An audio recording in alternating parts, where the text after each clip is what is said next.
নমস্কাৰ, মই doctor Mitul Malakar, district microbiologist অৰ্থাৎ জিলা অনুজীৱী। আজি ভিডিঅ'টোলৈ আপোনাক স্বাগতম জনাইছোঁ। আমি প্ৰত্যেকেই বিচাৰোঁ বিয়াৰ পিছত এখন সুখৰ সংসাৰ হওক। প্ৰত্যেকৰ এনেকুৱা সপোন থাকে, বিয়ালৈ প্ৰত্যেক ব্যক্তিৰ সপোন থাকে। আজি যদিহে আপুনি বিয়াৰ কাৰণে আপোনাৰ প্ৰাৰ্থী বিচাৰি আছে, উপযুক্ত দৰা বা উপযুক্ত কন্যা বিচাৰি আছে, তেতিয়াহ'লে এইকেইটা টেষ্ট, যিকেইটা টেষ্ট মই ভিডিঅ'টোত ক'ম, এই টেষ্টকেইটা বিয়াৰ আগত নিশ্চয় কৰাব।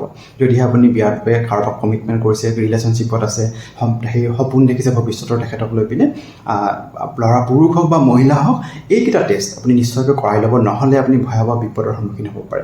কাৰণ আমি এনেকুৱা বহু কাপোল দেখা পাওঁ, বহু হাজবেণ্ড ৱাইফ দেখা পাওঁ, পিছত ৰিগ্ৰেট কৰে যদি বিয়াৰ আগতে মই এইখিনি টেষ্ট পৰীক্ষা কৰালোহেঁতেন, এইখিনি টেষ্ট কৰাই ল'লোহেঁতেন, তেতিয়াহ'লে আজি হয়তো মই এনেকুৱা সমস্যা ভুগিব লগা নহ'লহেঁতেন বা এনেকুৱা মোৰ বিপদ নাহিলহেঁতেন। বা বিয়াৰ আগত যদি এইকেইটা টেষ্ট নকৰে, হয়তো আপোনাৰ সংসাৰ ধ্বংস হৈ যাব পাৰে, আপোনাৰ বংশত সমস্যা আহিব পাৰে, আপোনাৰ ভৱিষ্যত ধ্বংস হৈ যাব পাৰে। গতিকে কোনকেইটা টেষ্ট আহক আজি ভিডিঅ'টোতে আমি আৰম্ভ কৰোঁ।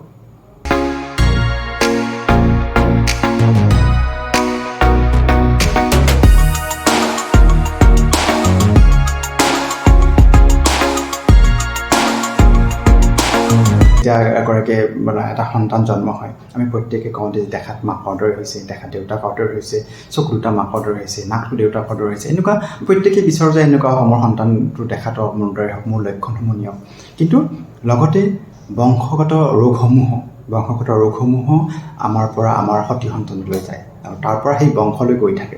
গতিকে আপুনি যদি বিয়াৰ আগত বংশগত ৰোগসমূহ, এনেকুৱা বিভিন্ন ৰোগ আছে, যেনে টাইপ 1 ডায়েবেটিছে কওক, চিকেল চেল এনিমিয়া কওক, থেলাচেমিয়া, এই ধৰণৰ ৰোগসমূহ, যদি বিশেষকৈ থেলাচেমিয়া পৰীক্ষা যদি আপুনি বিয়াৰ আগত নকৰে, তেতিয়াহ'লে আপোনাৰ ভয়াৱহ বিপদৰ সন্মুখীন হ'ব পাৰে। আপোনাৰ বংশত এই ৰোগবিধ গুচি যাব।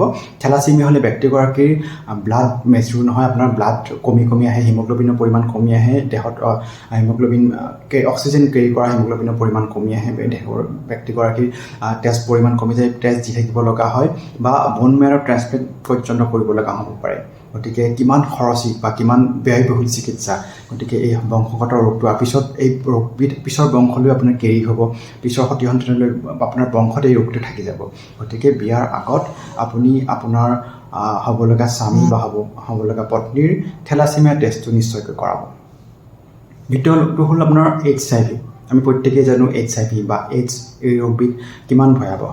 HIV ভাইৰাছৰ দ্বাৰা এইডছ ৰোগ হ'ব পাৰে। গতিকে আপোনাৰ HIV ষ্টেটাছটো আপোনাৰ স্পাউচৰ, আপোনাৰ হ'বলগা স্বামী বা হ'বলগীয়া পত্নীৰ HIV টেষ্টটো কৰাব। হেপাটাইটিছ B কৰাব পাৰিলে আৰু ভাল। এনেকুৱা বহু যৌন ৰোগ আছে যিবোৰ হয়তো কিউৰেবল, যেনে চিফিলিছ, আপুনি এণ্টিবায়'টিক খালেই ভাল পাই যাব। কিন্তু এনেকুৱা বহু ৰোগো আছে যিটো আপোনাৰ এবাৰ হোৱাৰ পিছত কোনোপধ্যে আপুনি তাক নিৰ্মূল কৰিব নোৱাৰে, কোনো ধৰণৰ মেডিচিনে তাক নিৰ্শেষ কৰিব নোৱাৰে। গতিকে HIV আপুনি টেষ্ট কৰাই ল'ব। তৃতীয়টো হ'ল ব্লাড কম্পেটিবিলিটি টেষ্ট। আপোনাৰ স্পাউচৰ, আপোনাৰ হ'বলগীয়া পত্নীৰ RH গ্ৰুপটো বিশেষকৈ পজিটিভ নে নিগেটিভ, আপোনাৰ ব্লাড গ্ৰুপটো কি, ব্লাড গ্ৰুপটো নিশ্চিত হ'ব। লগতে আপোনাৰ হ'বলগীয়া ব্লাড গ্ৰুপটো আপুনি নিশ্চিত হ'ব, হৈ পিনে আপোনাৰ নহ'লে পিছত গৰ্ভধাৰণৰ সমস্যা আহিব পাৰে, গৰ্ভধাৰণৰ নানা সমস্যা আহিব পাৰে বা গৰ্ভধাৰণ নহ'ব পাৰে, অটো এবৰ্চন পৰ্যন্ত হ'ব পাৰে। গতিকে ব্লাড গ্ৰুপিংটো আপুনি টেষ্ট কৰি ল'ব। আপোনাৰ হ'বলগীয়া লগত স্বামী বা পত্নীৰ ব্লাড গ্ৰুপটো, লগতে নিজৰ ব্লাড গ্ৰুপটো আপুনি টেষ্ট কৰাই ল'ব আৰু ব্লাড কম্পেৰিটিভলি কম্পেয়াৰ কৰি চাব, RH গ্ৰুপটো বিশেষকৈ কম্পেয়াৰ কৰি চাব। তাৰপিছতো হ'ল আপোনাৰ মেণ্টেল হেল্থ, মানসিক স্বাস্থ্যৰ খুবেই প্ৰয়োজন। গতিকে আপুনি থেলাচেমিয়া, HIV, আপোনাৰ মানসিক স্বাস্থ্য, এই গোটেইসমূহ ৰোগে আপুনি আপোনাৰ পৰীক্ষা কৰাই ল'ব, মেণ্টেল হেল্থ পৰীক্ষা কৰাই ল'ব। আৰু ফাৰ্টিলিটি টেষ্ট আপোনাৰ সন্তান ধাৰণ কৰিব পৰা কেপাচিটি আছেনে নাই, এই বিষয়ে টেষ্ট কৰাই ল'ব। যেনে ধৰক FSH কৰিব পাৰে বা পুৰুষৰ ক্ষেত্ৰত চিমেন এনালাইচিছ, শুক্ৰাণুৰ স্পাৰ্ম কাউণ্ট বা এই ধৰণৰ টেষ্টসমূহ, এই ধৰণৰ ফাৰ্টিলিটি টেষ্টসমূহ, পুৰুষৰ কাৰণে ফাৰ্টিলিটি টেষ্ট বেলেগ হ'ব, মহিলাৰ কাৰণে ফাৰ্টিলিটি টেষ্ট বেলেগ হ'ব। এই টেষ্টসমূহ, এইকেইটা টেষ্ট বিশেষ কৰি ল'ব। আপোনাৰ থেলাচেমিয়া টেষ্ট কৰি চাব, আপোনাৰ HIV ষ্টেটাছ চাব, হেপাটাইটিছ B ষ্টেটাছ চাব, আপোনাৰ লগতে ব্লাড কম্পেটিবিলিটি টেষ্ট, ব্লাড গ্ৰুপটো চাব, আৰু আপোনাৰ ফাৰ্টিলিটি টেষ্ট, আৰু লগতে mental health status, mental health কাউন্সেলিংটো আপুনি কৰি চাব। মানসিক স্বাস্থ্য খুবেই প্ৰয়োজন বা আপোনাৰ সংসাৰখন ভালদৰে চলাৰ কাৰণে এই টেষ্টকেইটা যদি কৰি চায়, আপুনি নিশ্চয় এখন সুখৰ সংসাৰ কৰিব পাৰিব। বা বিয়াৰ আগতে যদি গম পায় ইয়াৰ সমস্যা আছে, তেতিয়াহ'লে আপুনি মানসিকভাৱে আপুনি সেই ধৰণে প্ৰস্তুত হ'ব পাৰিব। চিকিৎসা বিজ্ঞানে কি এডভাইচ কৰে সেই ধৰণে প্ৰস্তুত হ'ব পাৰিব আপোনাৰ সংসাৰখন ভালদৰে আগবঢ়াই নিয়াৰ কাৰণে।